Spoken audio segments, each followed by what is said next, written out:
চট্টগ্রাম বিশ্ববিদ্যালয়ে 2025-26 শিক্ষাবর্ষে স্নাতকে ভর্তি পরীক্ষা শুরু হয়েছে। সকাল 11:30টায় বিজ্ঞান অনুষদভুক্ত এ ইউনিটের ভর্তি পরীক্ষার মাধ্যমে এ কার্যক্রম শুরু হয়।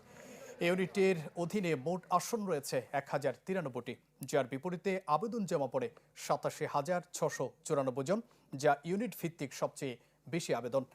বিজ্ঞান অনুষদভুক্ত এই ইউনিটে আসন প্রতি লড়ছে 80 পরীক্ষার্থী। পরীক্ষা সুষ্ঠুভাবে সম্পন্ন করতে সব ধরনের প্রস্তুতি নেওয়ার কথা জানান কর্মকর্তারা।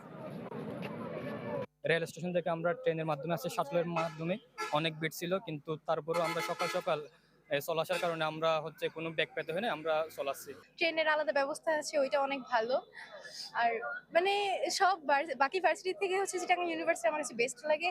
তো দোয়া করবেন যাতে এখানে পড়তে পারি। আমাদের ভলান্টিয়াররা কাজ করছে, পুলিশ বাহিনী তৎপর রয়েছে, আর আমার প্রক্টর বইরতে আমরা আছি মাঠে। সর্বোপরি এখনো পর্যন্ত আমরা এটুকু বলতে পারি যে আমাদের পরীক্ষার্থীদেরকে আমরা পরীক্ষা অংশগ্রহণ করার নিশ্চিত সুযোগ করে দিতে পেরেছি। নতুন এবং ফিরে আসা গ্রাহকদের জন্য নগদে চলছে ক্যাশব্যাক সহ প্রতিদিন হাজারো উপহার জেতার সুযোগ। হবে আশা আর ফেরা, সারপ্রাইজ সেরা।